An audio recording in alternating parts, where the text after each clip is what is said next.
Desde el Ministerio Apostólico y Profético Internacional, Elías y Déboras del Altísimo, les damos una vez más la más cordial bienvenida a este tiempo donde estaremos estudiando la palabra del Señor. Y hoy hemos titulado este mensaje, ¿Cómo ser un vencedor? El Creador nos revela su palabra, anhelando que la creamos y además que la pongamos en práctica con el propósito de que podamos acceder a su reino. En el libro de Mateos, capítulo 7, verso 21, la palabra de Dios dice: no todo el que me dice Señor, Señor, entrará en el reino de los cielos, sino el que hace la voluntad de mi Padre que está en los cielos. Por lo tanto, amados, al cielo entra aquel que hace la voluntad de Dios y no la suya propia, porque la palabra de Dios tiene un poder espiritual que es sobrenatural y es capaz de cambiar la mente del ser humano y, por supuesto, su vida entera. En el libro de Romanos, capítulo 12, versículo 2, nos dice: no os conforméis a este siglo, sino transformaos por medio de la renovación de vuestro entendimiento, para que comprobéis cuál sea la buena voluntad de Dios, agradable y perfecta. ¿Sabes tú qué quiere decir esto? Bueno, realmente es que la conversión, ¿verdad? Y la santificación van de la mano porque es justamente la renovación de la mente. Hay un cambio de las cualidades del alma. Ese progreso donde la santificación ocurre es cuando nosotros comenzamos a morir al pecado día a día y comenzamos a ver, ¿verdad?, que vivimos en la justicia cada vez más. Y esa es la verdadera realización de esta obra renovadora, hasta que se perfecciona en la gloria. Eso es claro, porque somos humanos y estamos en un cuerpo terrenal corruptible. Ahora, debemos tener muy en cuenta de que las cosas del mundo pronto pasarán.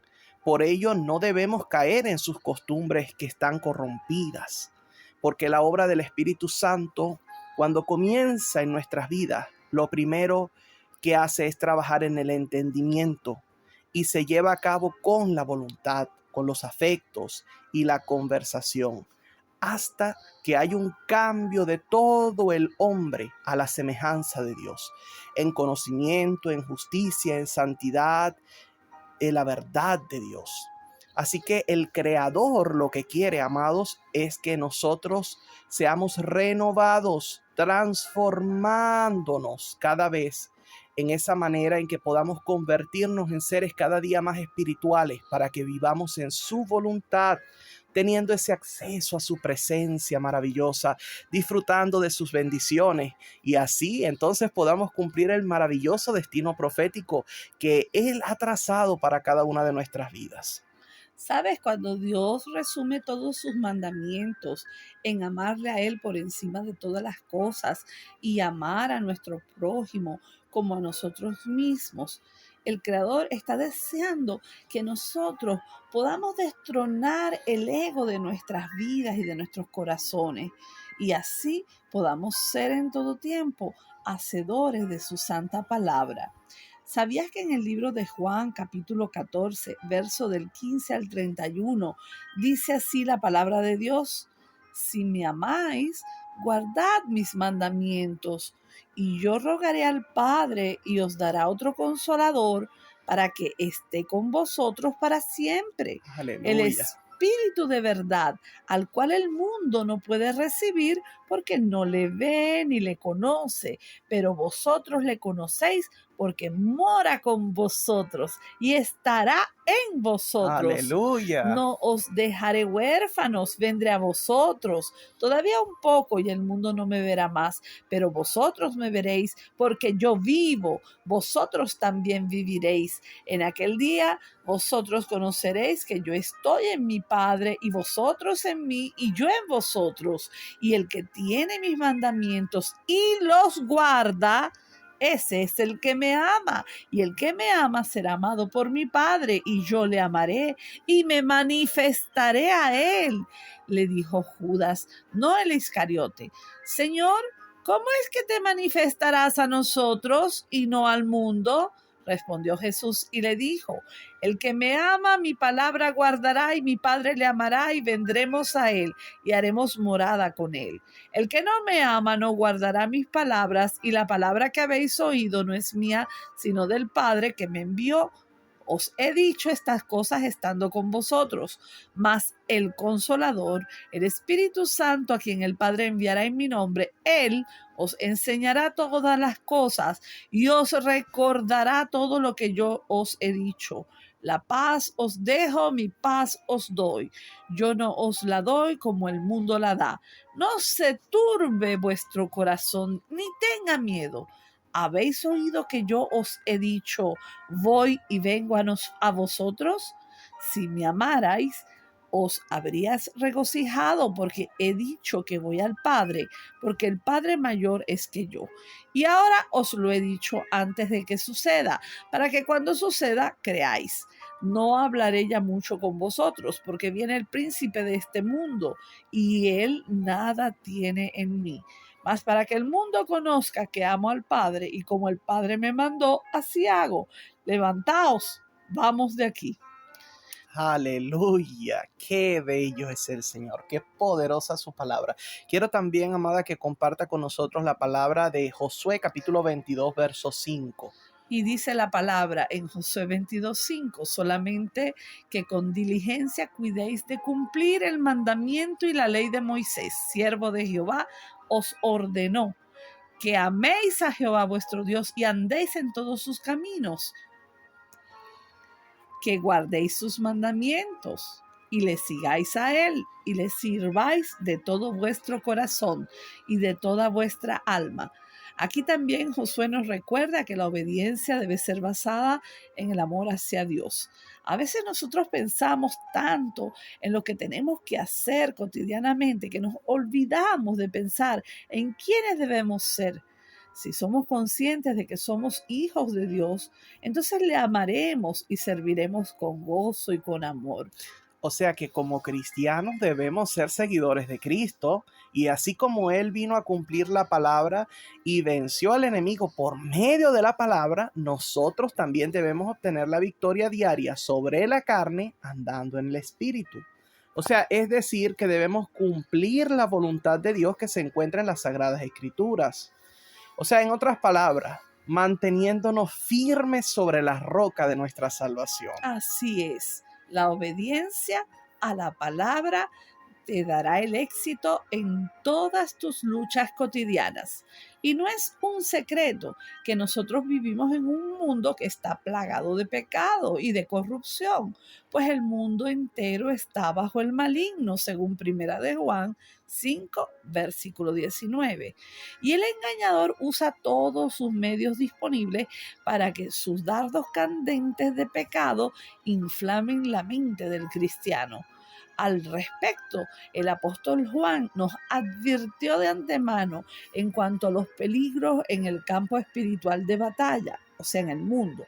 En su primera epístola, capítulo 2, verso 16, dividió las seducciones mundanas en tres categorías, porque todo lo que hay en el mundo: los deseos de la carne, primera categoría; los deseos de los ojos, segunda; y la vanagloria de la vida, tercera categoría, no proviene del Padre, sino del mundo.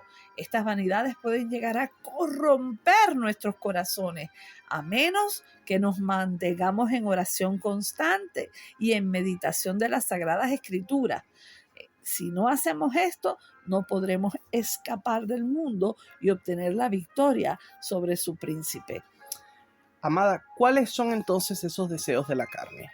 Los deseos de la carne son todos aquellos que apelan al apetito carnal o físico. Aunque los deseos naturales del cuerpo no son inherentemente malos, como lo son la necesidad de comida, de bebida y la satisfacción sexual dentro del matrimonio, pero es necesario entender que el diablo puede usar estas cosas lícitas para esclavizar al hombre. En esta categoría de tentación, el maligno usa esos deseos internos lícitos para producir pasiones carnales ilícitas. Por ejemplo, la glotonería, la fornicación. Ok, hay un testimonio clave que debemos resaltar, y esto está en Primera de Corintios capítulo 10 verso 7 y en Éxodo capítulo 32 verso 6, y vamos a ver cómo el pueblo de Israel sucumbió a este tipo de tentación cuando se sentó el pueblo a comer y a beber y luego se levantó a jugar. Asimismo, en este tipo de seducción, pues, ¿verdad? Vemos y recordamos cómo el diablo trató de tentar a Cristo por medio de los deseos de la carne cuando le propuso que convirtiera las piedras en pan. Y esto está en Mateo capítulo 4 verso 3, y recordemos que Jesús le contestó con la palabra y venció a través de la palabra. Ahora bien, ¿cuáles son, en la segunda categoría, esos deseos de los ojos? Son todos aquellos que apelan a las demandas insaciables de la vista. En esta categoría de tentación, el maligno usa la atracción externa, como el deseo de una casa muy linda, un auto de lujo, el deseo de la mujer del prójimo, para generar en él codicia. Bueno, hay dos ejemplos claves. Uno fue el de Eva en el jardín del Edén, quien codició la fruta. Eso está en Génesis 3:6, ¿verdad?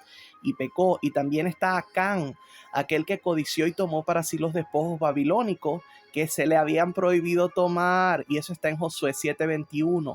En ambos casos vemos que sucumbieron a este tipo de tentación cuando ellos codiciaron lo prohibido. Pero también vamos a recordar cómo el enemigo trató de tentar a Cristo por medio de los deseos de los ojos, cuando le mostró los reinos del mundo y la gloria de ellos, y le dijo: todo esto te daré si postrados me adorares. Eso está en Mateo capítulo 4 verso del 8 al 9. Pero recordemos que también el Señor respondió con la palabra y venció. Ahora, Aleluya. toda gloria sea al Señor. Ahora, en la tercera categoría está la vanagloria de la vida. ¿De qué se trata?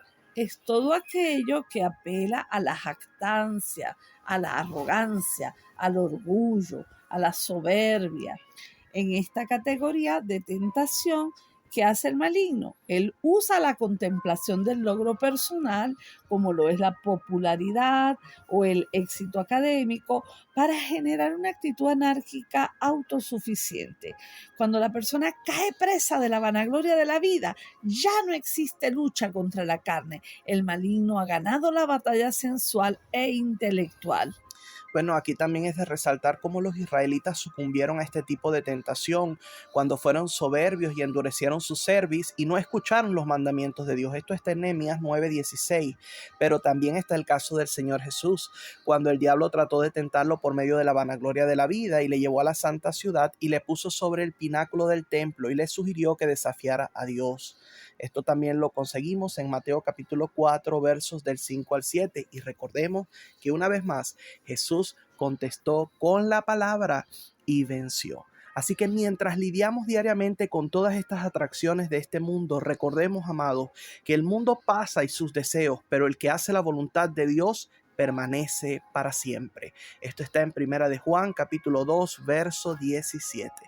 Si deseas seguir escudriñando más en la palabra de Dios sobre cómo ser un vencedor en cada una de las áreas de tu vida, sigue con nosotros en la segunda parte de esta hermosa enseñanza.